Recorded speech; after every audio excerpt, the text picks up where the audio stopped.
Good morning, Westeros! And welcome to our Morning Throners podcast. I'm Nelson. I'm Jeff. I'm Glow. I'm Kyle. And we're the fucking Morning Throners. Welcome back to another episode of Morning Throners podcast. We are here talking Eddard 8. What's it going to be? Are we talking about Tyrion getting captured? Do we know? I don't know. We'll find out this episode. Well, not really. A little bit, but not really. And where do we start off? We start off right at the small council meeting.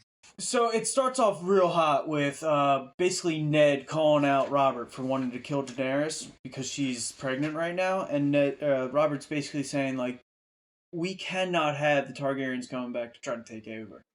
Yeah, we gotta kill him now. He's freaking out at him. The whore. Yeah, this is something that This is something I think I said that last chapter because I thought that was something. Yeah, you said he already knew, but he yeah, didn't. But and then he kind of of says here. He's like, I reminded you. Yeah. I guess it was like he was something he was afraid of, not something that he knew had actually happened. But what's weird is we hear that in the last chapter we heard Varys and Illyrio talking about this, like when Arya was hiding, like the princess is with child, the cow will not bestir himself until the baby's born, all that stuff.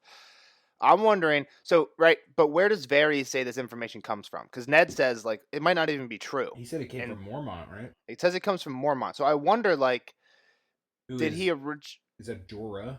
Jorah, Mormont, yeah, the one who's with her. So, like, I wonder, like, if Varys,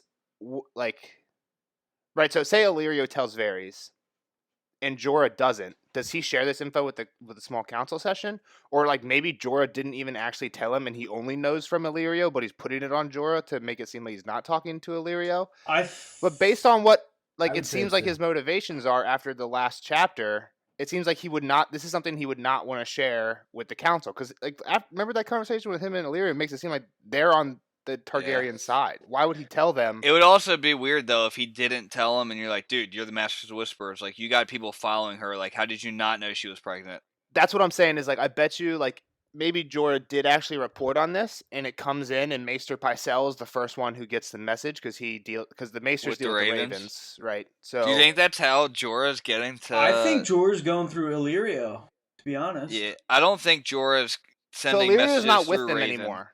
Illyrio is not with Dany when she gets pregnant. But, like, so Jorah and Illyrio were at the same spot during the call and Daenerys' wedding. So why wouldn't Jorah just go through Illyrio? Because how's he going to go through Illyrio if they're not together when he finds out the pregnancy? Illyrio's like, this is who you will be contacting and telling information to. And I don't think they're sending a Raven to Varys. They're definitely getting message elsewhere. People. Yeah. Varys doesn't want other people reading his shit, I don't think. That makes sense, but I just don't see then why he would share this information. Because if he didn't, and like, oh, Daenerys actually had a kid, they're like, dude, what are you doing? Like, you don't know shit about the fucking realm. Or someone beats him to it. Something, like, I guess. So this is me kind of, I guess, tempering you as well as, like, so I don't know that there's, like, how Varys, like, I don't know that he's tracking her. I don't know all that stuff, but I see what you're saying, and it does make sense that they would be paying attention to her because obviously she's prime target, but like I said, I don't. Yeah, I mean, I don't have an answer for it. Like, again, like you said last chapter, Varys is something you can't really trust. Like anything he says, like, is he even really on Dany's side? Like, we have no clue. This kind of lends credence to maybe he isn't. At this point, he's kind of showed that he's like normal. At this point, he's kind of showed that he's a level ground. Like, he's not pulling for Dany. He doesn't really give a shit about Robert. It's just not time yet for whatever side he's pulling for. Yeah, it seems like he's just doing his job, like what he is expected to do as the Master of Whispers or whatever. Yeah, but to stay Masters of Whisper, you can see how animated Robert gets about the Targaryens. He's not just going to be like, dude, I hired you. Like, your one job is to be the Whisperer and let me know if this person's gonna come try and fight me again. Like if you can't deliver me whispers, I will find a Master of Whispers who will. Yeah, I don't know that about him yet. Like, I didn't know that was his job, was to the Targaryen stuff. I mean, I knew. Well, it's not. It's not. It's not. He's just like the spy guy. He's just like the general guy. Like, he's supposed to know like the master. He's supposed to anything that's being talked about. Like, you need to tell me. And you're right. That is like a massive thing. If she's pregnant, I mean, like, that is news that would obviously float to where he needs to tell it. Yeah. Yeah, so basically they're it's just basically Robert and Ned going back and forth. Ned saying that it's very dishonorable to try and kill a girl, and she's pregnant too. Her unborn child. Yeah, but like he does dead. I think at the end of the day, I'm going to agree with Kyle and everyone. Most of the people in this council session, the smartest thing to do is just to kill her. But Ned makes some good points, right? Like there's a 50% chance that even if the baby's born, which is probably like 80% chance in these times, especially when you're with a freaking horse if she tribe, survives full term. If she survives full time, right? and the baby makes it of age to like do something like to come into the kingdom, he could have been dead by natural causes by then. Even then, it's only a 50% chance it's a boy. But I don't know how good of an argument that is, right? Because like, how many freaking kids does Ned have? Right? 6. It's not like if you have a girl, you can't just pop out another one. Like, as long as she continues to have kids, eventually she will have a son, right? Yeah, Law of large numbers. you would think.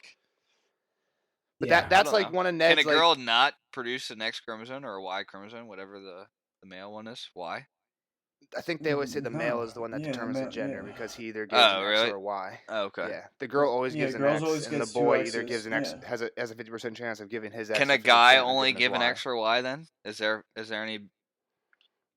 Yeah. There's like does every guy have both, or can some guys only have one? That's a no. Well, there's so certain, there like, is some syndromes like I think there's one called like Klinefelter syndrome where you get 2 X's or something like that or 3 X's because either 3 X's or 2 X's and a Y because either the mother donates 2 X's and the father donates a Y, or the mother donates 2 X's and the father donates an X. And you get twins, or you just Extra get a fucked up kid? X. No, it's XXY. It normally like does weird stuff to the person, body right? Hair, breast enlargement. It looks like it kind of gives feminine features to a male. A male, yeah. Wow. I didn't know Most males with it, little no sperm. Is that called Klinefelter syndrome? Yeah. How the hell do we get to this? I'm so fucking smart, dude. How the hell do I know that? I'm not a freaking science guy. I'm a math guy. Come on. I'm so fucking smart. Technically, we got a degree in the sciences, but you know what you have is all right, Nelson.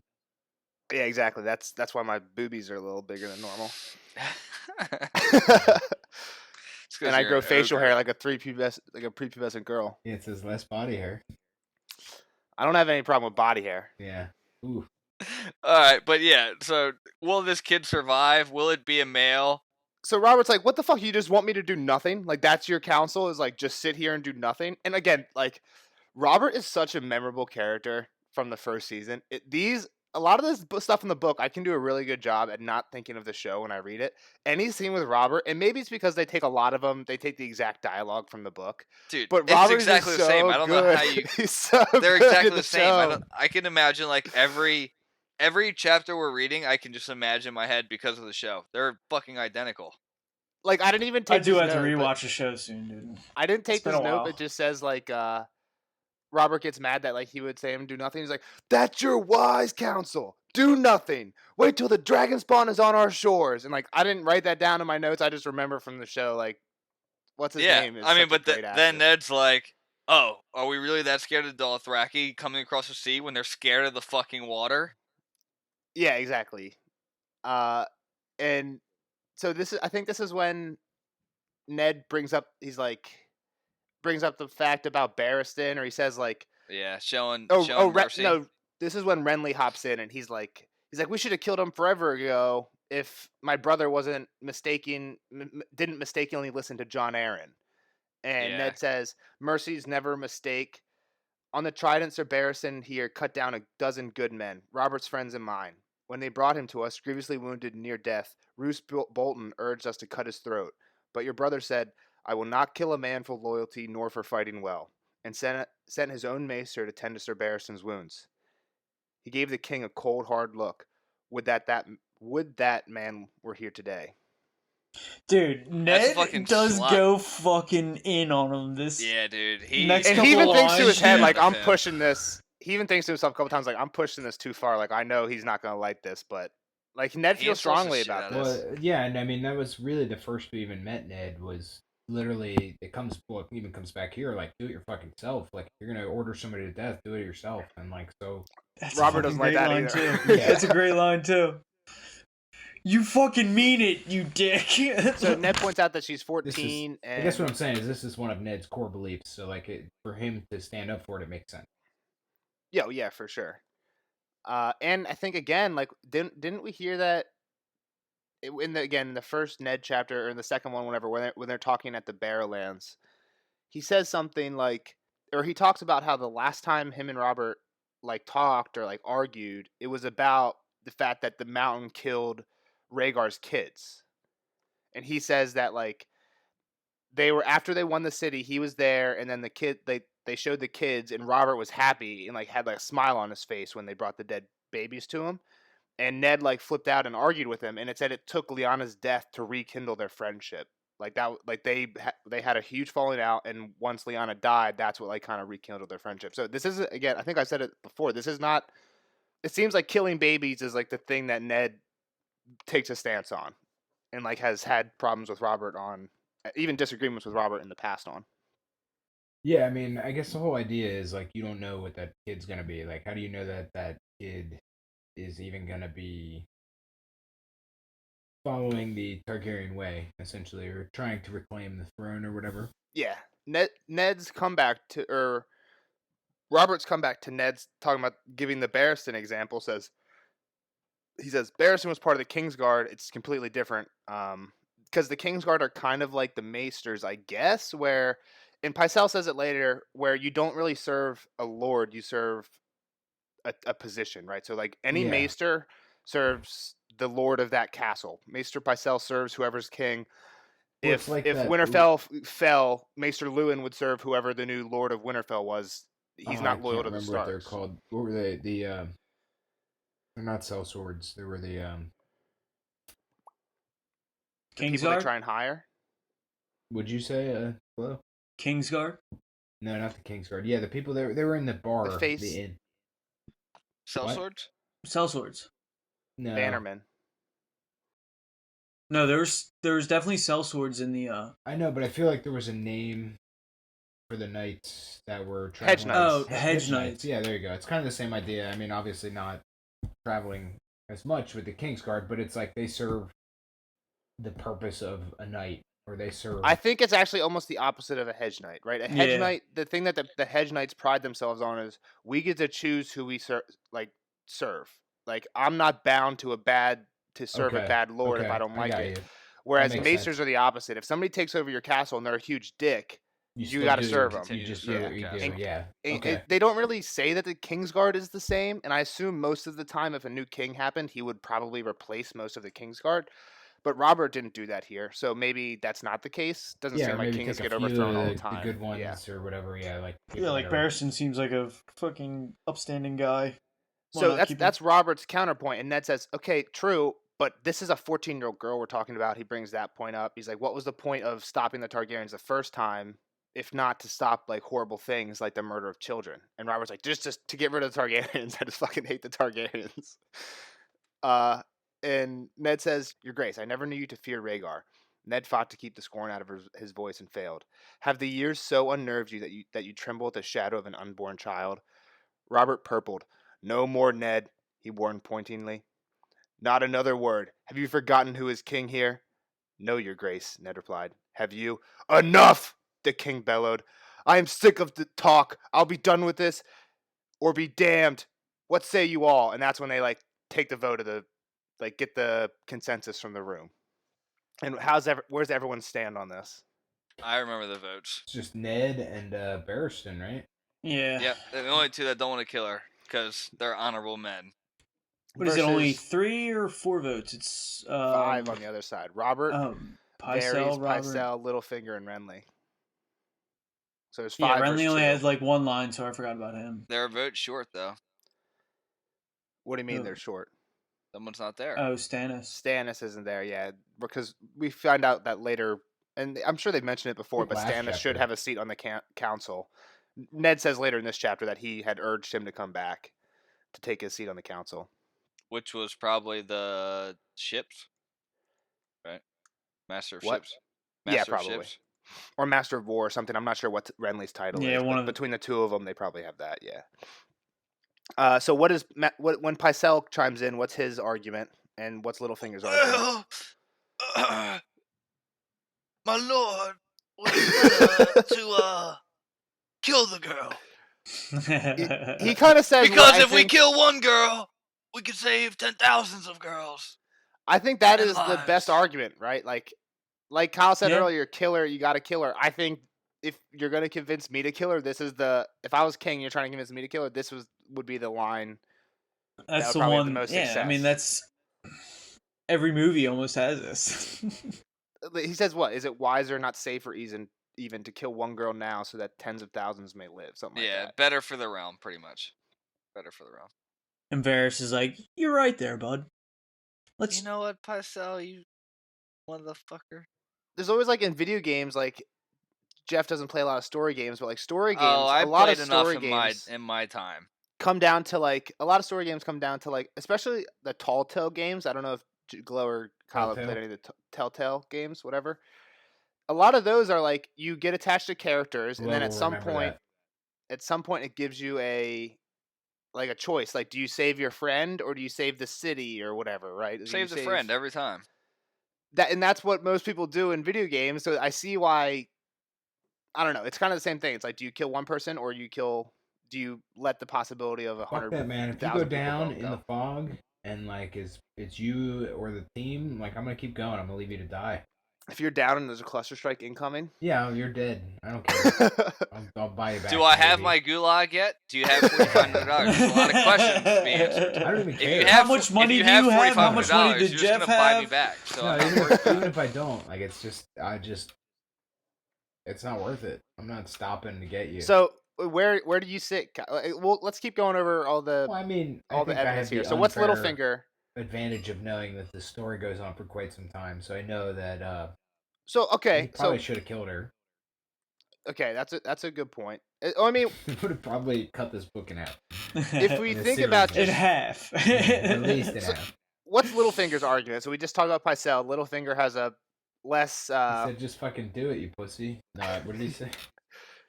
He makes an analogy to when you're in bed with an ugly woman. Oh yeah. He said it's better just to get it over with. Yeah. Close your eyes. It's better just give her a kiss kiss and get it over with. A steel kiss. Great. So Robert's like, okay, you guys are outnumbered. The last thing to do is to find out how to do it. And Renly's like, let's just have Mormont do it. He wants a royal pardon. He'll do anything. And Varys says that's unlikely because they're about to be in Vase Dothrak, which I don't think we've heard that city name in a while. But in the first chapter, the first Dany chapter, we heard that was their destination. It's once you get married, you go to this city for some ceremony in the Dothraki culture. Yeah, Varys says here, ceremony, right?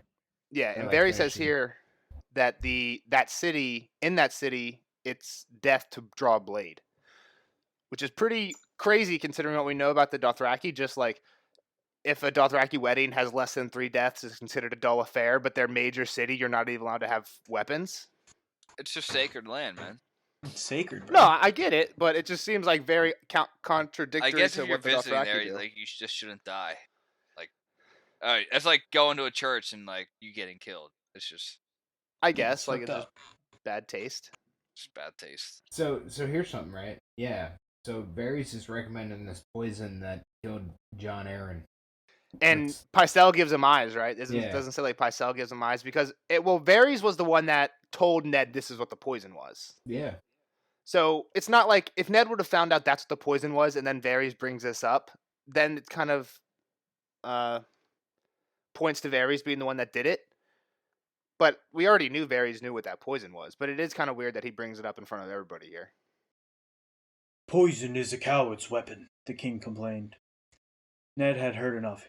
You send hired knives to kill a 14-year-old girl and still quibble about honor? He pushed back his chair and stood. Do it yourself, Robert. The man who passes the sentence should swing the sword. Look in her eyes before you kill her. See her tears. Hear her last words. You owe her that much, at least. Gods, the king swore, the word exploding out of him as if he could barely contain his fury. You mean it, damn you! He reached for the flagon of wine at his elbow, found it empty, and flung it away to shatter against the wall. I am out of wine and out of patience. Enough of this. Just have it done. So this is what Kyle was talking about earlier. This is kind of the what's that phrase? The something that you stand on. The hill you'll die on. The hill you'll die on. Yeah, this is the hill Ned'll die on. Like this whole potentially quite literally.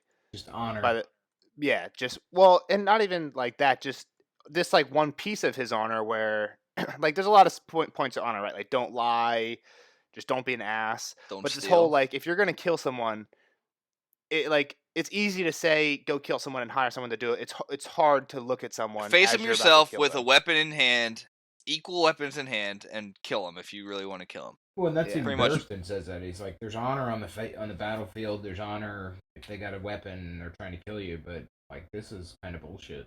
Yeah, exactly. It should be like if Robert's a real dude and he's the big man that he is with his warhammer and he wants to fight everybody, he shouldn't be okay with just be like, oh yeah, go kill that little fucking girl. And I don't remember, is this something that is only in the show? But Ned says this to Robert about the wolf too. I don't know if it happens. He definitely says it in the book. In the show, he says, "Do it yourself, then, Robert," and he just like turns and walks away and doesn't say anything. No, that happens in the book. So I mean, and then he's like, and then Ned's like, "No, I'll do it myself." Yeah. And then when Robert just turns and walks away, Cersei tries to get someone else. No, I know. He says like, the sword deserves a proper death or something like that. Like, no, he does afterwards. But at first, he's like, "Is this your in the show?" Oh yeah. Is this your command, your grace? He's like, "Then do it yourself, Robert. At least have the courage to do it yourself." Oh, and Robert just fucking and he like dips, and then Cersei's like, "Will you see to it?" And Ned's like, "No, he deserves better than a butcher." Yeah. You're right. Robert's just a King's Landing changed him. King's Landing made him soft. and Ned thinks that's what Kat says a little later on. She says right there, like, "This isn't your friend. He used to be your friend. You knew the man. You don't know the king." Exactly. So Ned has had enough of like the talking about how they're gonna do it and everything, and he like he tells Robert, he's like, "Okay, you do whatever you're gonna do, but I'm not gonna have any part of it." And Robert's like, "You're the fucking hand. You'll do as I say, or I'll find a new hand." And Ned's like, "All right, peace out," and like takes his shit off and puts it down and gets the hell out of there. Dope move by Ned. And as Ned's leaving, what are they talking about, Kyle? Pretty much about how much Ned's a piece of shit for not listening to the king. Right? No, how they're gonna kill him. Like the faceless men and all that stuff. Okay.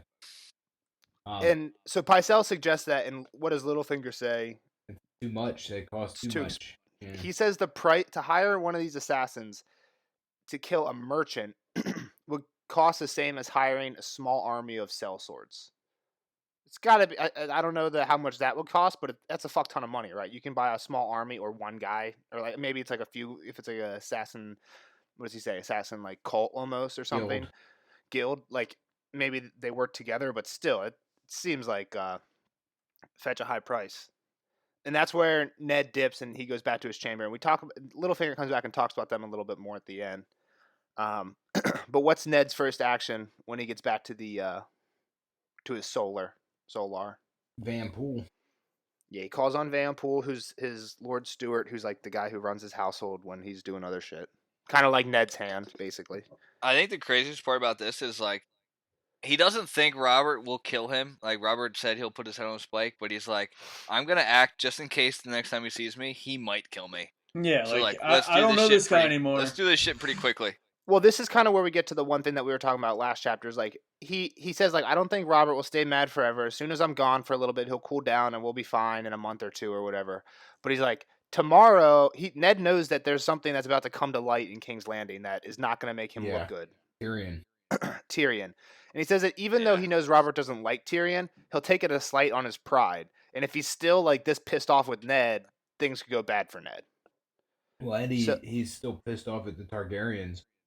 Yeah, so he's like, he says, he's like, sure, I think he won't kill me, but I hear he's holding a grudge for this. Grudge for 15 years. Yeah, exactly. I also feel that Ned knows, like, all right, even though I'm leaving, this news is coming to light. So at some point, I'm going to have to fight the Lannisters. Like, they're going to come for me. Yeah, so, like, there's no way Ned thinks I'm just going to leave and everything's going to be fine. Because this news is still going to come to light and someone's going to be pissed off, right? Maybe his idea is, let me get to Cat or, like, go get this undone. Why I think he's a lot smarter by thinking I should take the fastest ship out of here if it's going north. But, I mean, we'll see. Take the fastest ship north to Winterfell, or to Dragonstone, or after Dragonstone to the Vale. The Vale, yeah. So I don't know if any of you guys know this, but there is no like extremely like the Vale isn't a port city, like, or the Eyrie isn't a port city. You have to get at the Fingers probably, and then there's the Fingers is part of the Vale. No, there's a port that's not too far from the Gate of the Moon, but okay. That's a little closer than the Fingers, but it's not like a one-stop shop like it would be at Dragonstone. Yeah. Like it would be like probably a week adventure. Well, Dragonstone, you just roll right up. He wouldn't even know to go to the Vale anyway. That's true. He wouldn't know to go to the Vale. He thinks he would because Yoren told him that Cat's taking him to Winterfell. We don't know exactly what Yoren told him, but that's what we have to assume because that's all Yoren knew. That's all Yoren knew. Well, it sounds like that's what he told him based off of what he knows. That's all he was around even for. Just what he was saying here. He's like, I gotta go north. I gotta go to the. Yeah. Like, I mean, it sounded like he was going back to Winterfell to get Cat, or to at least try and get part of this. So Vayon says it'll probably take like a fortnight to get everything ready for them to leave, and Ned's response is at first before he even decides on the ship thing, he's like, "That won't do. I'm gonna take the girls and be gone like tomorrow. You finish everything up here and then come meet us whenever you're ready. But I'm getting the hell out ASAP." And that's when he starts thinking about going to see Stannis, and then he starts looking at the knife that Cat gave him, and he starts like wondering, why would Tyrion want to kill Bran? Is it related to the Jon Arryn thing? Was Robert involved? Now I think he's probably thinking, is Robert involved because Robert's talking about killing kids, and right, that's basically what happened with his kid. And maybe that is when I think that's probably when he has the thought about what Cat said, like, you knew the man, you don't know the king. And that's when Vayon Poole comes back and he like tells him his idea about the ship instead. He's like, go look for a ship. Something, again, I appreciate about Ned. I feel like if most people in his position were looking for a ship, he'd be like, get me like a nice ship with like a nice cabin or whatever. He's like, I don't give a fuck what the ship looks like as long as it's like seaworthy and fast. Yeah, I need to get the fuck out. Yeah. So this is when Littlefinger comes in. So Littlefinger's like, pretty much. Ned. He just talks about like, yeah, dude. Before you get out of here, mess that you left. What, Glow? I didn't hear you. Cleaned up the mess. He cleaned up the mess that Ned left, and basically stopped them from using the Faceless Men, so that they wouldn't actually be. It would give them a harder time of actually killing.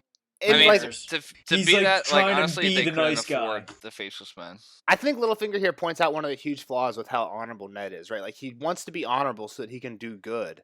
But when Littlefinger comes in, Littlefinger, we're pretty sure, is like one of like the very least honorable people. And he says, I did more help for the girl than you did. He's like, when you take a hard ground like that, you know you're not going to get anywhere with Robert. At least I convinced them not to use the very like high percentage assassins, right? Yeah. Now they're going to like what they end up doing is just saying like, hey, whoever kills her gets a lordship, so that any fucking slap ass on the street might fucking try and kill her. And Littlefinger says, likely they'll botch it up, and then everyone will be on guard, and it'll be way harder to kill her in the future. So I did way more help for her than. I think that's part of his game. I don't think even if it's not true, I see how it could be true, right? Even if it's not true, I see he's making a good point. Like, when you take a firm stance that you know is going to get shot down, you get nothing done. If you meet them in the middle, at least you can provide some benefit, right? Yeah, I think that's one of the biggest flaws with Ned is he's so stuck in his ways on certain things. And again, it's stuff that you should be stuck in your ways on, like stuff that isn't I don't know what the words are, but he's like stuck in his ways on stuff that most like people would be stuck in their ways on because he's a good person, but a proud person. But it's not the best way. Yeah, but like he doesn't make any headway. Like, sure, he can be stuck in his ways about killing a kid, but they're still going to kill the kid. I feel like this is an example of how corrupt the whole thing is. We don't know how anyone stands. Like, we don't know who's Varys working for. Like, what's he really want to happen? We don't know what Littlefinger wants. Does he care if Robert's king, or would he invite Dany over, right? Like, or Viserys? Like it's all fucking up in the air right now. I'm not saying that Littlefinger has good intentions. I'm saying like as a point, like as a. I definitely think Littlefinger's right to you. Like, do you know Robert would have said "fuck you, Ned" to your statement? Like, why wouldn't you have been like, all right, like let's do it this way then? And yeah, I mean, but throw out some bad idea that would never work, But at the same time, like Ned would never move. Ned wouldn't have moved, and that's the problem. I mean, that's why we have a story. That's why we're having this conversation. That's why we have a story. If Ned would have done that, we'd have been like, okay, cool. So Ned's like, we'd have been done talking. So Ned's like, wait, so now we're giving titles to assassins, and Littlefinger's like, titles are cheaper than faceless men. And yeah, that's when he says he did the girl more good. And then I think this is the last. All I have is the last quote of the chapter. Again, pretty short one. Ned frowned. You sit in the council and talk of ugly women and steal kisses, and now you expect me to believe that you tried to protect the girl? How big a fool do you take me for? Well, quite an enormous one, actually, said Littlefinger, laughing. Do you always find murder so amusing, Lord Baelish? It's not murder I find amusing, Lord Stark. It's you. You rule like a man dancing on raw and ice. I dare say you'll make a noble splash.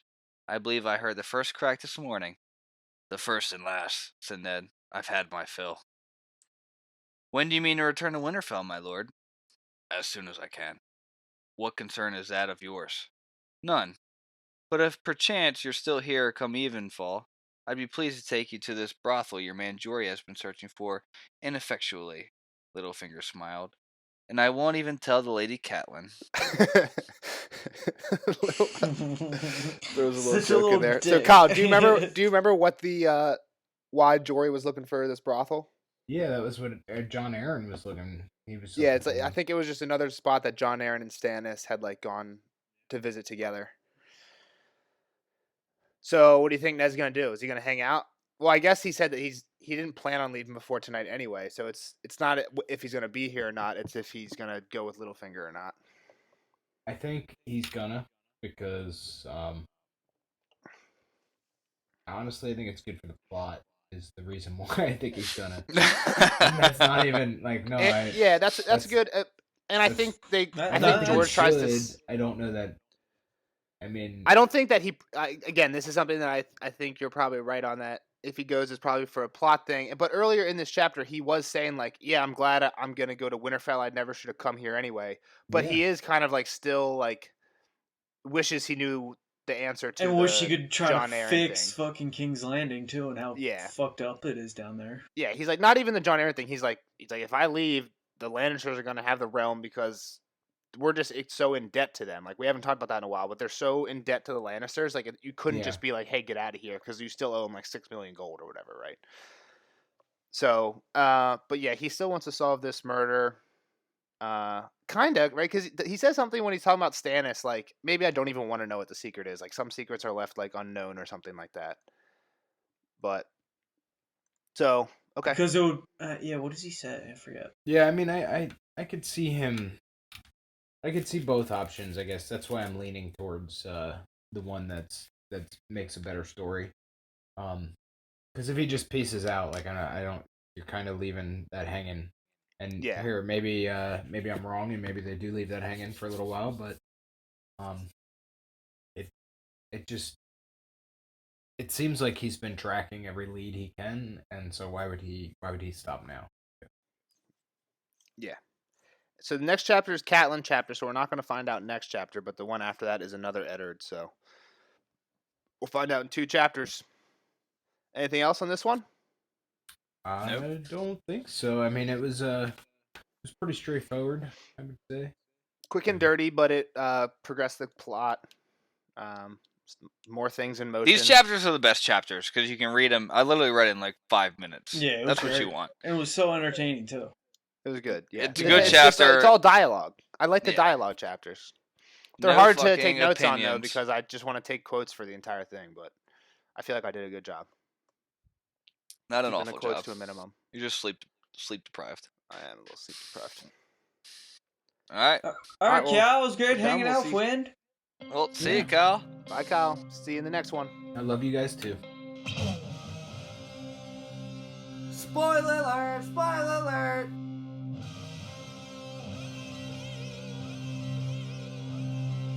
Spoiler alert! Spoiler alert! See you later, Kyle. It was great hanging out, bud. We'll see you on the next episode. Bye, Kyle. Guys, now on to the spoiler section of Eddard 8. God, what's your hot takes on this? Not too many here for me, but I got a hot take. I'm coming in strong with a hot take. All right, go ahead. Are they foreshadowing Dany's death right now? Just like talking about killing her. Just like everything's about killing Dany, killing Dany, killing Dany. Is someone going to kill Dany later on? You know, would be the only thing that I could see that if this was foreshadowing, I hope it's foreshadowing that Arya kills Dany as a faceless man. As a faceless man? Okay. That was my second quote, was that they mentioned the faceless man. Oh, because it would be ironic because they're so expensive, but she does it for free. Yeah, Arya's for free. So that was like my first two notes were... So she would have to make her way onto the list first. Arya's got a pretty fucking long list of people she's got to work through anyway before Dany gets into the picture. But if it goes kind of like how it goes in the show, Dany just shows up and starts doing crazy shit. Get fucked up. I could see her crazy shit in Winterfell. So my first two notes were: are they foreshadowing Dany's death just like by talking about it this much and like talking about I don't know how she's the fucking worst part about what could come from the realm? And then they mentioned the faceless men. So obviously they're mentioning them because they're foreshadowing Arya's entrance into the faceless men. I was wondering if Kyle's gonna say anything about the faceless men, like, oh, I know Arya's part of that, but he didn't mention it. Maybe he does know. I don't know. I don't think so. Okay. I don't think he does. He has brought up that he thinks Arya's like a crazy assassin or just like a crazy killer. Yeah. But I don't think he has any idea of that. He hasn't put two and two together yet. Yeah. So, one small thing I have, it's a spoiler that everyone knows, Ned dies. But at one point, Robert and Ned are talking. So I think this is good foreshadowing by George R.R. Martin. Maybe he intended it, maybe he didn't. But Robert's like, I can see the shadow of the axe hanging above my head, Ned. I'm not that dumb that I can't see the shadow of the axe hanging above my head. Yeah, and Ned is that dumb. Yeah, exactly. He's like, he doesn't see that he's fucking in major danger right now. Yeah, exactly.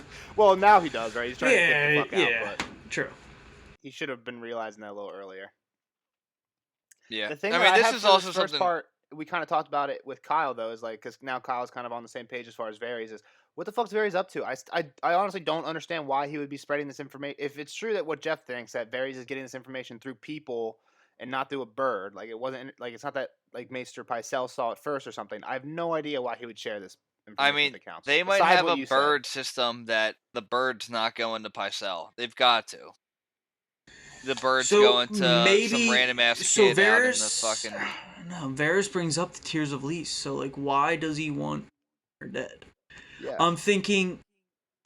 The only thing I could think of. It's not like you can trace that back to Jon Arryn's death now. Like, oh, Varys knew about that poison. Not even that, but like that is like a practical way that would probably work on Dany, right? Like that would. It's a practical way that would work on anybody. But if you had it. So like somebody says like have Mormont do it, and Varys like, oh, that's out of the question because they're about to be in a city where you can't draw a sword. Like, okay, just wait until they're not in the fucking city, right? And have her kill him then. How hard would that be? Like, right? Like Varys immediately dismiss it almost because he knows it would work. I think because he knows it would work. No, I don't think. I mean, yeah, maybe Mormont could kill Dany. I mean, but Dany or Jorah's not coming back. Like Jorah's not a fucking stupid. He's not just gonna assassinate the queen and then run out of wherever the whole Cal is.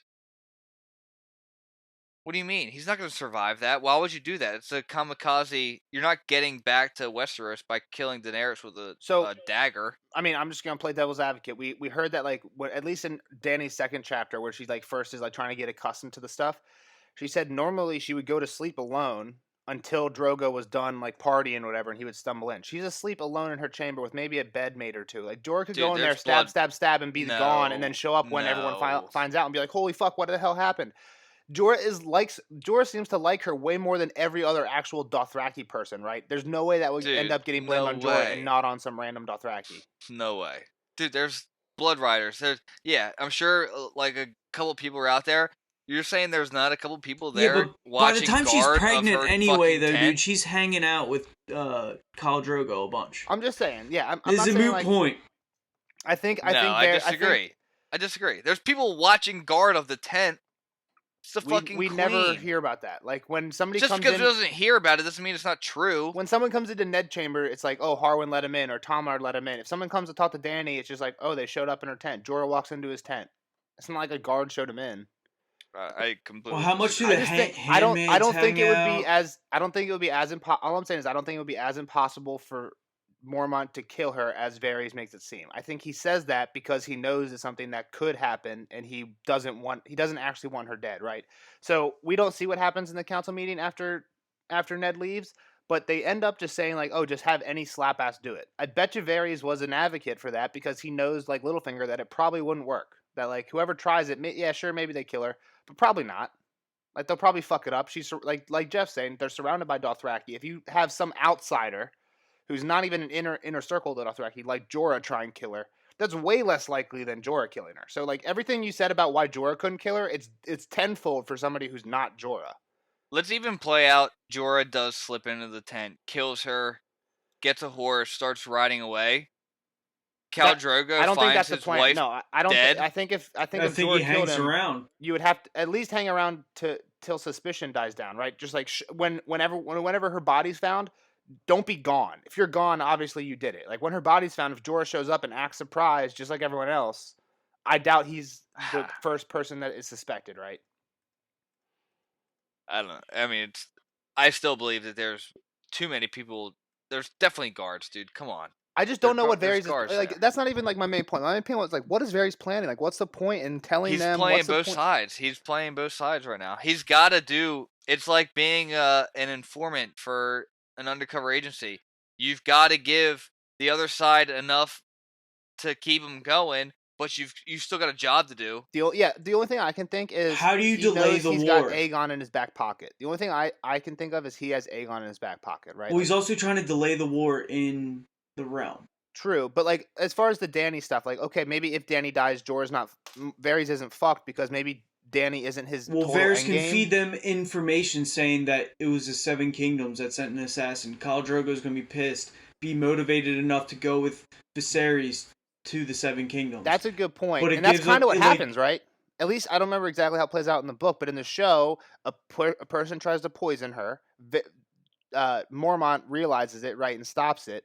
And Drogo gives this big speech like, they send people to kill my, like, whatever, we will cross the poison water and I will burn their cities and rape their children. Like, he goes, like, when he finds out Dany, there was an attempt at her life, that's when he's like, all right, we're fucking going. Yeah. He dies before it happens, but that is what, like, lights the fire. So, I think that's a good point, Glow. In the last chapter, we hear Illyrio telling Varys to slow things down on the Westeros, and Varys is like, I can't, dude. You got to hurry things up on your end. And maybe this is Varys trying to hurry things up on his end. On Illyrio's end. Yeah, get the on Illyrio's. Yeah, that makes sense. Yeah, he's trying to get them going. And it's also distracting all the other shit going on in King's Landing, like trying to distract Ned, trying to get Ned to go back up north so it distracts him from investigating this issue and starting a war. That's true. But Littlefinger jumps in and keeps Ned back because he sees Veon Poole going after people, trying to find a boat up. So Littlefinger jumps in to keep Ned in because, as the show stated, Littlefinger likes chaos. It builds. Well, I think I've said this before. I think Varys and Littlefinger kind of want similar things. They both kind of want chaos. Varys wants chaos in the realm so that if someone invades, alliances are already like split, right? Like people are already fighting against each other. It's easier for a person to come in when it's not a united front fighting against them. Littlefinger wants chaos, but if I've said this before, I think in earlier chapters to you guys, if war happens in the realm, Littlefinger has no power over that, right? If it's battles on a battlefield in the Riverlands, how the fuck does Littlefinger do anything? Littlefinger pays all the gold cloaks in King's Landing. He can win. He has the largest. Technically, he is in control of the largest force in King's Landing. So if there's a fight in King's Landing, which there ends up being, he's the one who decides, right? Like when Ned ends up going to the throne room and confronting Cersei, like Joffrey is not your son. He's the one that controls the gold cloaks that switch on Ned. If he decides to take Ned's side, maybe it's not easy because there are a lot of Lannister guards, but he owns the City Watch. Littlefinger's the one who decides how that goes. If Ned's gone, he has no control over what happens to the Lannisters. And that's where Varys's and Littlefinger's plans differ, because if Ned goes north, it delays it. But there probably will still be a war for the reason you said, like Tyrion's still captured, that stuff. But Littlefinger is powerless at that point. He can't control the how it goes. If it's in King's Landing, we figured it out. We're figuring it out, We're slowly figuring out Littlefinger. Let's go. There's still a lot of unanswered questions, but we're starting to get some of it. All right, Jeff. What other stuff? I just been listening because you guys just like going off and I agree. So there's no point of me. We're getting talking. geeked up. What other points did you have? So I just brought this. I wrote this down because I knew you'd probably. I don't know. Maybe you won't. But Eddard has a dream of Winterfell and white snow, and well, he just says he's been dreaming of it a lot recently, right? Yeah, I think that's just longing. I think it's just longing. So this is the one time that a dream means nothing. Again, Nobody's fucking with him. It's like the Arya dream in the last chapter where it's not like a vivid description of the dream. Like Dany's dream, the chapter starts off with like exactly what happened in the dream. Arya's was like, oh, I have dreams of King's Landing and the walls are shifting and like this is kind of what it is. And Ned's dream is like a 2-line thing. Like I have dreams of Winterfell. I never should have come here. I missed the snow. Yeah. Maybe it's dude, I literally wrote it down because I knew you would be. I thought you'd be geeked up. I mean, if it is somebody sending him a dream, it's probably like Bloodraven or somebody being like, "Yo, dude, get the fuck out of there. Go back to Winterfell because they know something bad's coming." Right. All right. So if someone is sending him a dream, why would Bloodraven want him to go back north? I forget. We've talked about the Bloodraven, what we think or what I think Bloodraven's up to, and it seems like he wants Bran. Like, does he think Ned will go protect Bran? Or Ned will take him north? I think Bloodraven's dream, like most of what Bloodraven wants is Bran to get to him. He doesn't care if Bran's safe and if Bran's not with him. And the way he gets Bran to him is he has Winterfell get taken so that Bran has to escape. If you have Ned back at Winterfell, it's probably harder for that to... Like, there's no way Bran's going anywhere if Ned's back at Winterfell. So I don't think he would want Ned back there.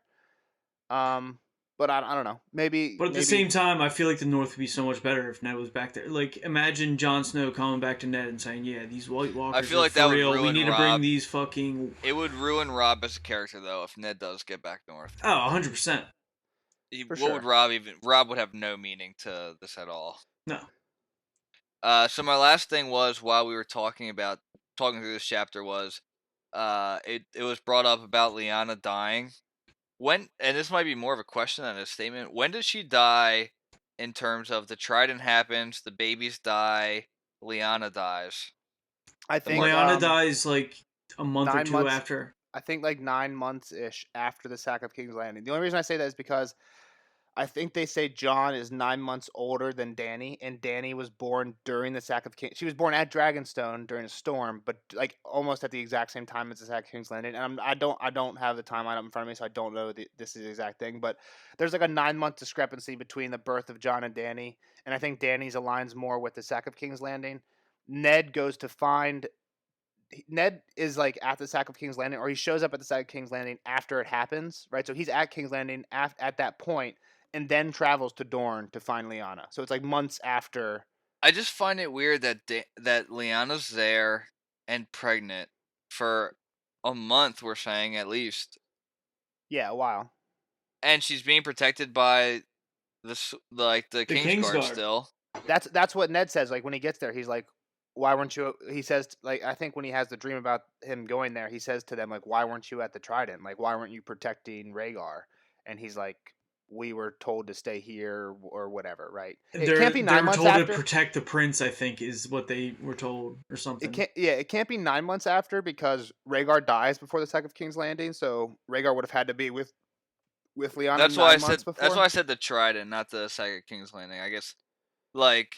Well, the Trident and sack of King's Landing are pretty close to each other, right? Yeah, because Ned's at the Trident, and because of that, he doesn't get to the King's Landing until after the sack's over. So who's sacking King's Landing at that time? Tywin. Remember, Tywin shows up and pretends to be on Aerys' side. Yeah. So, like, the sack of King's Landing... And Jaime killed Aerys, and he's just chilling there. Yeah, but Ned shows up pretty quickly after the sack. Yeah, it seems pretty... I don't think the sack took too long. No, it's pretty bang-bang. Robert was at the Trident. I don't think Ned was at the Trident. So they still have time. I guess Ned was at the Trident. He says Ned shows up at the Trident. He doesn't see Rhaegar... I think he was in the fight, but he doesn't see Rhaegar die. He says he, like, walks up on the body after the fact. He was at the Trident to see Rhaegar's body. Because Robert was hurt. That's why Robert got hurt, so he sent Ned ahead to King's Landing. That's right. I forgot about that. Right. So let me just kind of lay down the timeline in my mind. The Trident happens. Ned goes ahead. They get to King's Landing. One thing is, I think shortly before the Trident happens, Rhaegar must have been with Lyanna. Because like I'm saying, I think Ned finds Lyanna about 9 months after the sack of King's Landing. Maybe it's like 7 months. But regardless, like Rhaegar would have had to be with Lyanna pretty soon before the sack of King's Landing to get her pregnant. Which is also weird that Lyanna's in Dorne where his other wife is from. Yes. Yes. Correct. Weird. Okay. So But Ned's also, at the Trident. it's where Arthur Dane's from, right? They're pretty close to Starfall, which is where Arthur Dane's from. That's like one of Rhaegar's best friends, the guy in the Kingsguard who's protecting her, Arthur Dane. He's from Starfall, which is in the Dorne. Okay. So Ned's at the Trident. They win. He goes to King's Landing. Robert comes. He gets Robert set up as king. Then he gets word that Lyanna's just out there in Dorne. It's confusing how he finds out, but yeah, somehow he finds out about the Tower of Joy and goes to it. Like, also, how do you not know where your sister is for months on end? Well, Where is kidnapped. Lyanna? She got kidnapped by Rhaegar. That's the I whole assume they reason. find out- I assume they That's found why out Robert where- got into the war. What I can think of Okay. is how he found out where they are is like when you sack King's Landing, right? If 3 of the Kingsguard know, like the Arthur Dane and Oswell went and Sir Gerald Hightower, who are the 3 Kingsguard who are with Lyanna, if they know where Lyanna is, it's reasonable to assume maybe a few other Kingsguard know where Lyanna is. So when the sack of King's Landing happens, and those Kingsguard, like Barristan and Jaime switch sides from Aerys to Robert now, maybe they're the ones who had that information, and that's how they found out. I have to assume that Ned finds out where she is during the sack of King's Landing. The reason that doesn't make sense is if that happens, I can't imagine Robert only sends 7 people to go get her. Right? Like Ned shows up with 7 people. Yeah, like Like, you Robert would would think be Robert like, would send send an my army. whole fucking army for her. Yeah, so But then again, Robert shows up or Robert's army shows up and she's pregnant.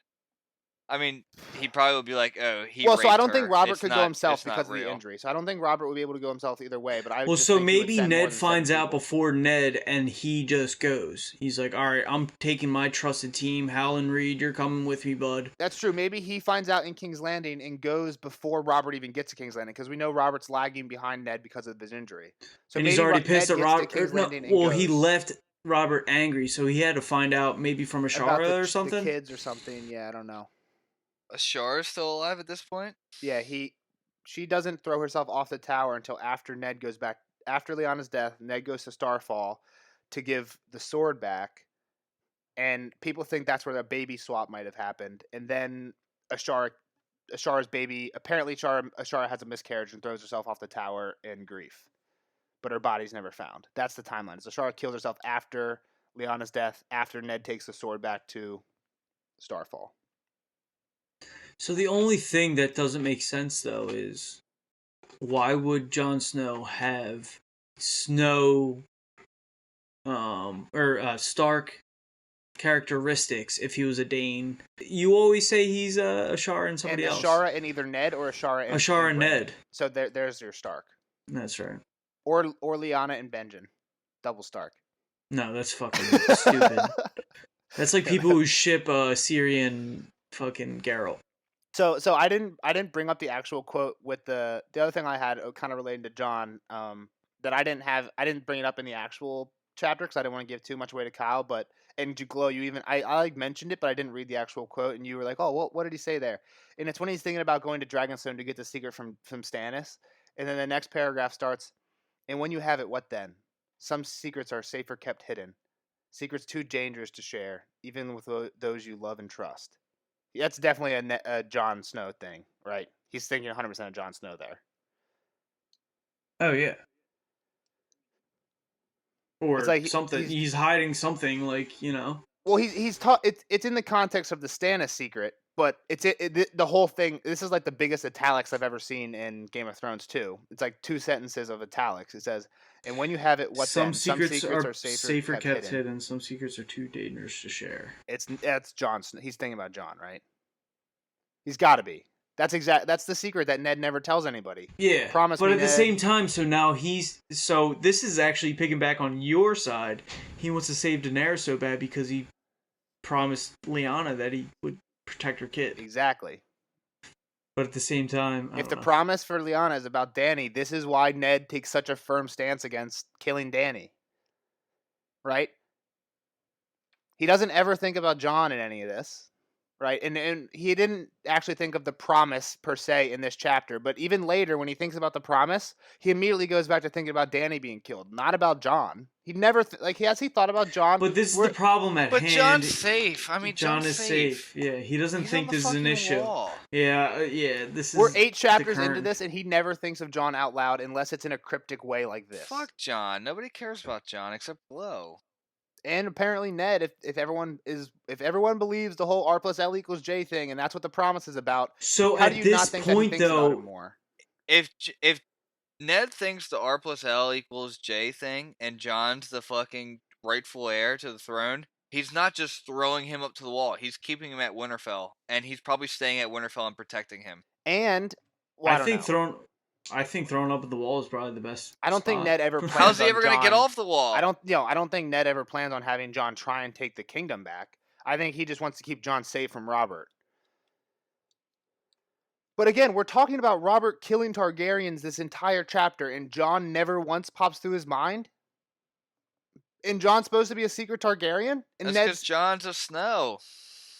But how does that not come to his mind? And even the part where he says Robert holds grudges, he's not worried about it because it's in his perspective, and he's keeping it a secret. So hold on, something hear me out. In this chapter, they're talking about. In this chapter, they're talking. It's all about Robert killing Targaryen babies. Ned thinks about Rhaegar in this chapter. He's like, oh, Robert's mad at Rhaegar 15 years later. He thinks about Lyanna in this chapter. He doesn't think about their baby, the one that he is supposed to protect when they're talking about killing Targaryen kids. One, because it's book 1. Okay. Just saying, dude. It doesn't even come past him I hope Jon's okay at the wall. Even if you don't tie it in. No, I mean, why would you just randomly bring up Jon? That's huge fucking red flag. He foreshadows shit all over the place, and there's no foreshadowing of Jon being Rhaegar. And why would you just randomly bring up Jon in this Ned chapter? That's true. I understand why, but if before he doesn't bring up Arya, he never brings up Robb. When was the last time he thought about Robb? Yeah.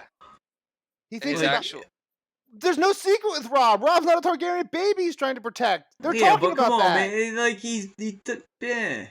I'm just, right, but nobody. We don't even barely know that thinks Jon about is a Bran, fucking who just freaking yet got pushed out of a books. freaking wall. We don't even know that Jon's a fucking Targaryen. I don't think he is. That's what I'm arguing. Is I don't think he is Rhaegar and Lyanna's kid. And this is proof. If he was, he would be thinking about him here.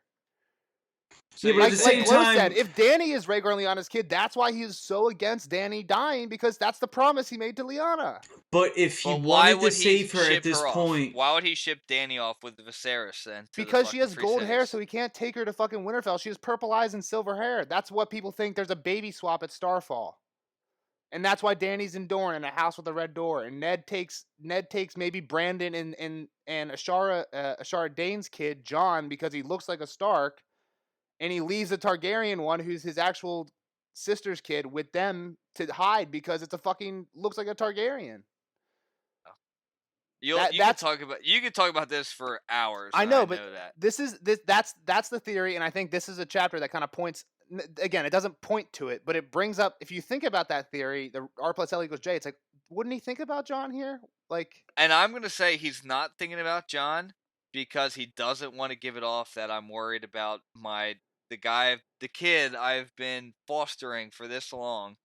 I'm not going to give it off that he might be in danger because he might also be a Targaryen. He's saying thinking about him, but at the same time, saying out loud. But again, he's at the wall. Why would he think about him? I don't think George wants to give that away either. That's all I'm saying. And that's a fair thing. And I don't want to dig too deep into it. I've said everything I have to say in regards to it for this chapter. It's just I think it's weird that he doesn't think about him and he's so stuck in his ways about defending Dany. I just feel so. I think at one point all right, after you, Jeff. It's like a 6-page chapter? Is it even that long? 8. If you just randomly snuck Jon in on a short ass chapter like this, it would stick out like a sore thumb. That's very true. I guess. people that are reading these chapters, like you now, with a fine-tooth comb, are gonna be like, "Oh wow, that's really random that he brought up Jon." Here's a way you can work it in. The wall. Who did Ned talk to? Probably who was the last person Ned talked to before this meeting? Probably. This is the day after the Arya chapter. Arya comes back late at night. The Black Brother. Yoren. He's just talking to a person from the Night's Watch. He can just think oh, Yoren said that Jon's doing well. And again, I'm not a fucking writer. I don't know how I would sneak it in, but I don't think it's too crazy to sneak in a Jon one-liner in this chapter. If you would just be like, "Oh, I'm worried about Jon," it would be way too obvious. For sure. But George is fucking subtle as shit. He's been laying hints about Lannisters with golden hair for almost every fucking chapter that has somebody in King's Landing, and Kyle hasn't picked up on that. You didn't pick up on that. I didn't pick up on that on our first read through, right? You can lay hints without people immediately being like, "Oh fuck." Yeah, no, I'm with you. He's a lot smarter than us about writing and. Yeah, and I'm not saying this is 100% evidence of anything. I just am pointing out some things that are weird to get your guys' gears turning. So my thing is too, if Daenerys was actually Lyanna's kid, and he believes that Robert actually loved Lyanna, I don't know if he does believe that or not, but he could have one last talk with Robert, saying like before he goes back to Winterfell, like, dude.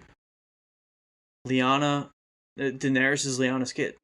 Like, you're crazy. That would either way that ends well.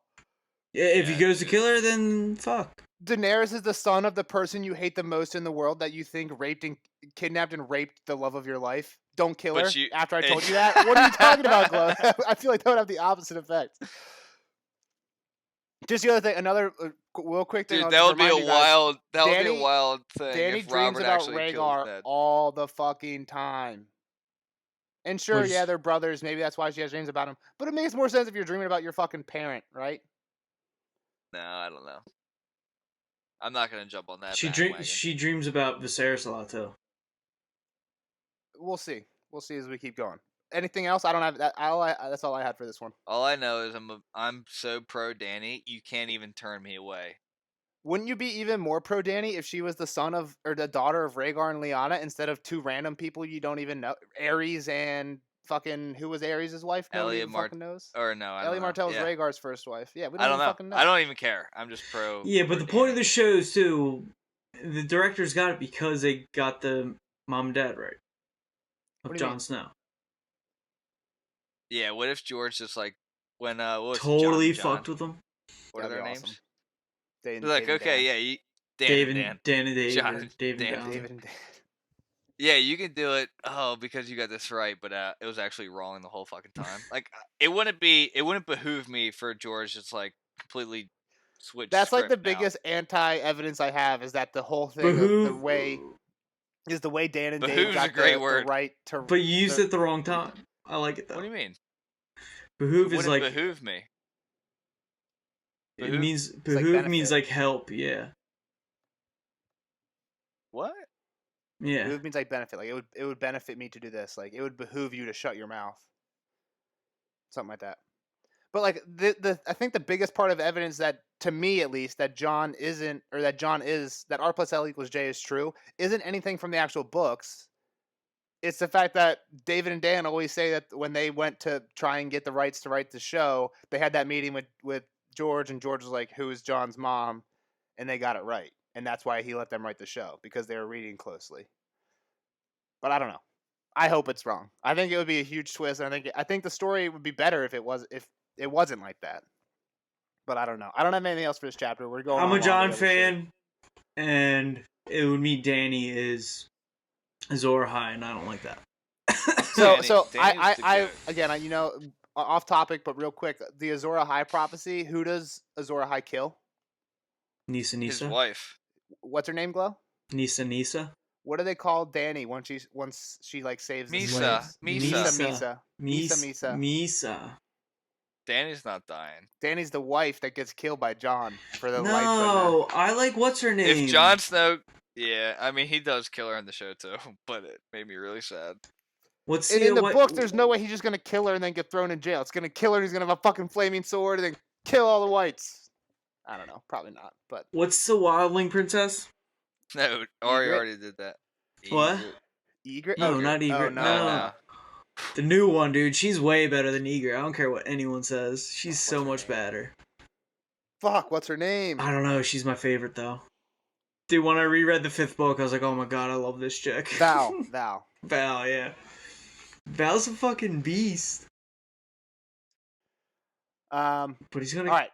We're die. totally off topic now. Val is so far removed from this conversation. I have no idea how we got there. Do you guys have anything else? Yeah, I got one more thing. If you love Danny as much as me, like our next comment. I'll make sure it's a good comment or a no. Tweet. You got a Venmo. Like our next tweet, and Nelson will Venmo you $5. I'm not Venmoing $5 for a like. I need a comment. Comment and you'll if get you reply to our $5. tweet. If you reply to our tweet, and it's gonna be a dope one. Just so you know. Oh, we didn't even talk about Amelia. Amelia gave us a lot of quotes, but I haven't really done. There was literally like 5 or 6 comments, and I was fucking tired and doing work at the same time, so I didn't dig deep into all of them. Did you guys read them? Well, thank you, Amelia. I did. I did not. But some of them were about like Sansa's red flower and how we said that like when Loras gave her the red flower, it was also about how period. It was also about how Joffrey treats Sansa as how Robert treats Cersei. Yeah, how it's like fake. How it originally started off like fake and like kind of like convinced her to be in love with him, and then real quick got bad, and that's why that Joffrey treats Sansa that way because that's how he's seen his parents react. Yeah, we'll dig more into it like when we get a chance. I'll have to go through it a little more. Oh wait, I actually did have one more note. All right, go for it, Glow. What the fuck? It's Pycelle. His eyes. Did he realize that Varys had something to do with his death? Jon Arryn's death? Or was he thinking like, oh shit, Varys knows I killed Jon Arryn? Well, no, everybody thinks that, like, right, everyone right now thinks, like Kyle, people on the first read-through think that the Lannisters killed Jon Arryn. Yeah. Pycelle is definitely a Lannister guy, like a Lannister creature. So I think it's kind of a hint to the reader. I think the point of that was a hint to the reader that he literally doesn't know who did it. Right? In the first time when Ned talks to Pycelle, he suggests that it was poison, and he's like, and Ned says like, oh, it's heard that poison's a woman's weapon, and Pycelle immediately misdirects. He's like, oh yeah, poisons, cravens, and eunuchs. Do you know Varys is a eunuch? So he like immediately tries to misdirect to Varys. I don't know. I saw that too, Glow. I didn't think anything super weird of it because I don't think Pycelle has anything to do with Jon Arryn's death. But maybe the only thing would be maybe he is catching on to who actually did it. Yeah, which I think is that's what I was and thinking. Potentially Varys. Yeah. And yeah, okay. That's what I was thinking too, so I didn't know. And that's about it. Alright guys. Well, it's a good episode. Don't forget to like us and subscribe on YouTube, Spotify, SoundCloud, Pornhub, all those guys. For real, guys, if any of you listen on Apple Podcasts, give us a shout out. Apparently, it's really helpful if you get ratings on there, and we only have 2. So always forget to mention Apple. Yep. Apple sucks, but I'm a Droid guy, so it's fun. All right, everyone. Thanks for listening. We'll see you in the next one. Catlin. See you guys.